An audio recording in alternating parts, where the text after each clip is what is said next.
Hello friends, it's Chromatic Sauce and welcome to my YouTube channel. In today's video, I'm going to be tattooing this swan. Now my client reached out. She said she wanted a swan that was about 3 inches on her lower left stomach. So I was really excited because the reference photo she sent, first she sent one of a swan sort of in a similar style to what I did here, that I was trying to emulate the most. And the other pictures, they actually weren't even swans. She sent pictures of tattoos that were done in the style that she wanted. So that was this peppery black and gray shaded, which is pretty similar to a style that I do. I have a few examples on my Instagram of this style, so I definitely already do this style, so I imagine that's probably why she reached out. So if you like this style, definitely reach out for a tattoo. I have my information in the description.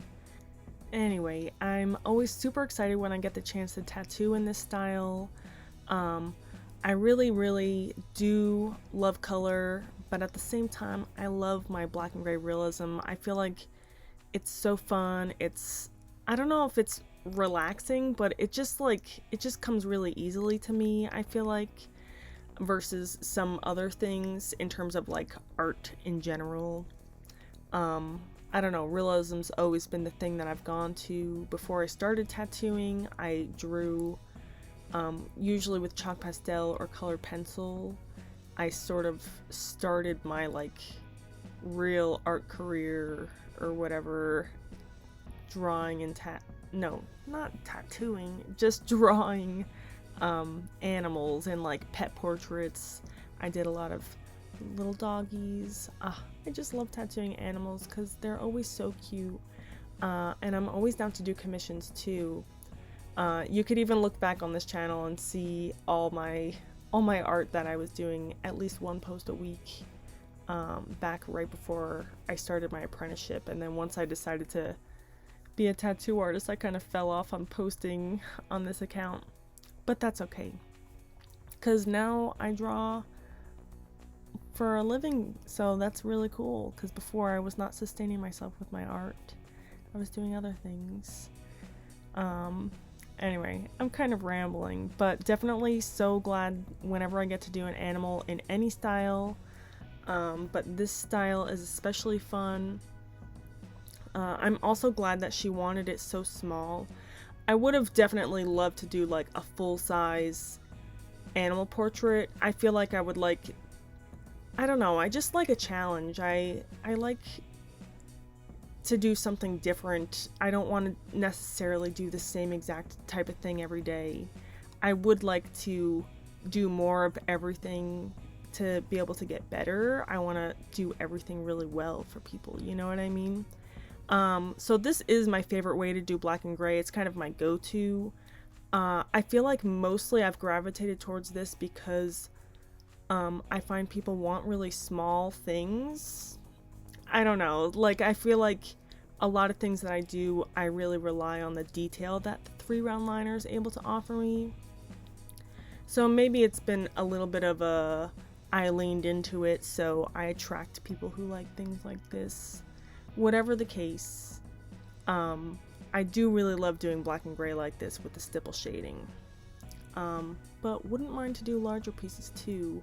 I would love to get better at all styles, so definitely hit me up if you want a tattoo. I keep saying that. Anyway, you see me here. I don't even know what stage I'm on at this point in the video. I think I'm still doing the black. Whenever I do this style of black and gray, I try to get the structure of whatever I'm doing in with the black. Once I'm done with the black, it's kind of hard to tell because there's still stencil there. I really hate a dark stencil because it's misleading. With the stencil, it holds so much shape for you that it's kind of hard to tell sometimes. If you stand back, is the black enough to keep the tattoo looking sharp and looking good for as long as possible? Because black is the only color, or in black and gray, black is typically the only color that's going to be showing up true to tone, if that sort of makes sense. At least that's my like understanding of it. Feel free if you have any, like, if you're a tattoo artist, feel free if you have tips and tricks that I don't know, feel free to leave it in the comments, because by all means, I don't know every single thing there is to know about tattooing. Like I said, I've only been doing this for 3 years, but my understanding, generally, black is the structure, black is going to give you the skeleton for your tattoo. If all of your gray if all of your gray wash, which is lighter tones and lighter shades of gray, fade out, the black would be the only thing left. I don't know, that's like a simplified way to put it. You want the black to be sturdy enough that if everything else did ever fade out, the black has enough structure for you. So you see me here, I'm only just now starting to do anything that's not black, as far as I could tell. I think I did that top outline. I wasn't really watching. I think I did the top outline of the feathers in like the lightest gray tone, and I'm doing this like shading off the top in a light gray tone. And I do that to give the effect that the feathers at the very top are really white and bright, because it's like a swan and it's white. But you can see everything else is just black ink, and even in some of the lighter tones, I already have some of that black shading because it's going to give you the most solid appearance. And then I go in with a dark wash, and then I lay that in everywhere else, kind of thing. And then as you go, you up the density of everything, if that makes sense. So I'm always like backfilling the black. I'm not just leaving the black in a section.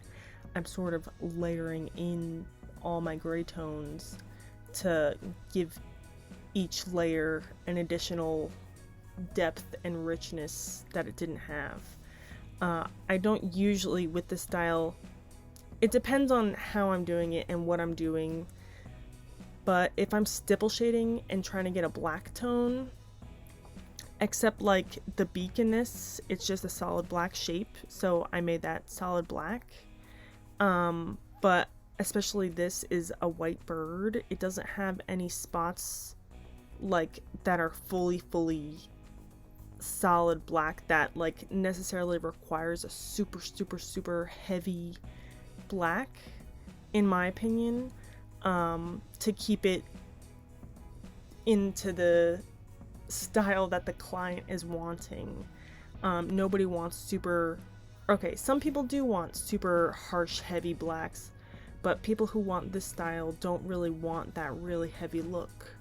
So I try to get the black to act as, like I said, the skeleton. If everything else lightens up a lot or fades a lot, my hopes is that the black will stay for a really long time to keep the integrity of what they're wanting. I've definitely learned that over the last like couple years, that I want to put black in every part of the tattoo, not just the dark parts, and layering in every other color on top sort of boost the saturation without like really darkening it. So I'm always like touching it up, going over the like darker spots. My machine's really low when I do this, so I don't find it gives the skin much trauma at all. And then like once I get to the really light tones, I'm not going into the dark, like the super dark areas much more anymore, because they're already pretty saturated by a certain point. So once like you get to a certain point, you don't need to do any backfilling, because there's kind of like no skin left almost. I don't know if that really makes sense. I don't know, I'm just rambling about shading and blending. I feel like layering really helps me get a good blend. It's like an overlappy thing. But you see like the beak, like I made that part at the top of the beak black right at the start, and I'm shading just like around it.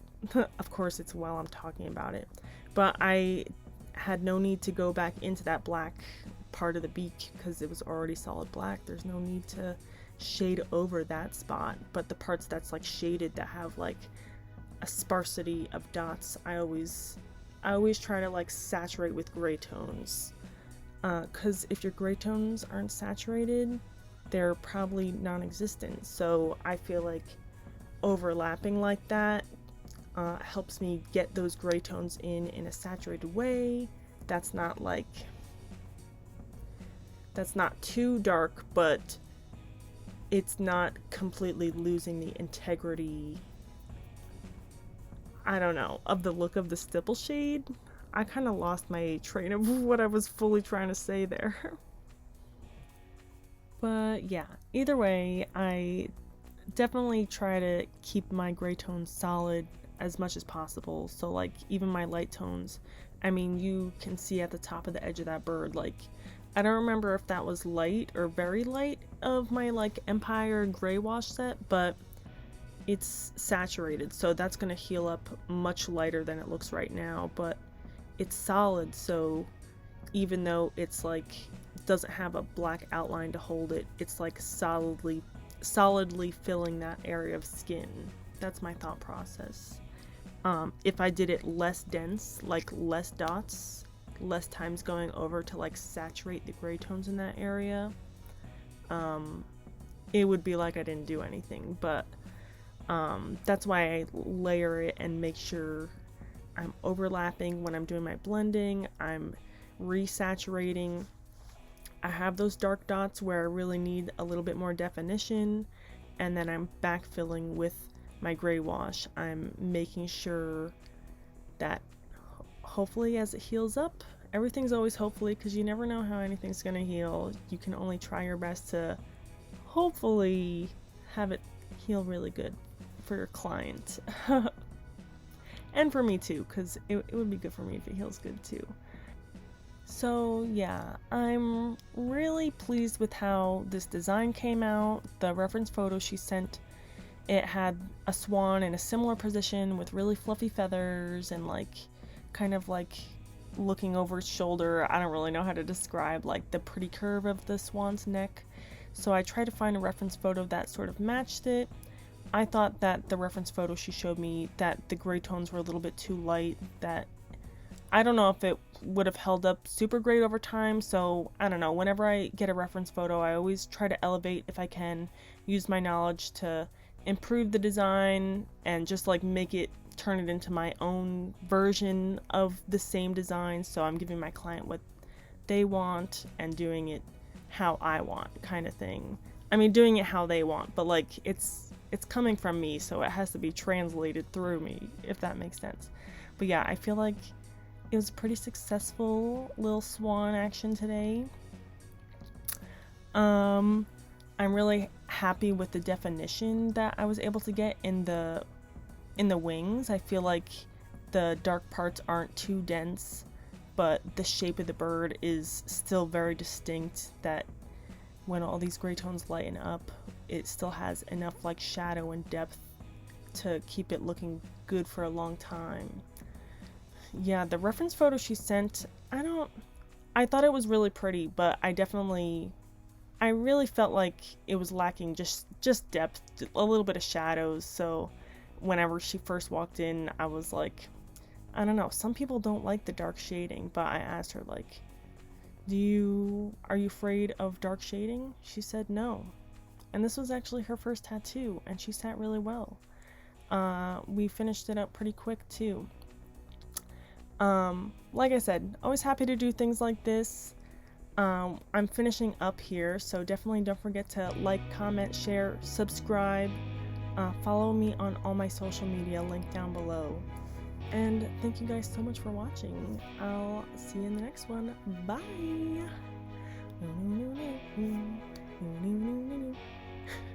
Just wiping it 100 times. I don't know why I always wipe the tattoo so many times at the end, but I think it turned out so pretty. Spray the Bactine. Try to soothe it at the end there, where everyone's always a little sore at the end.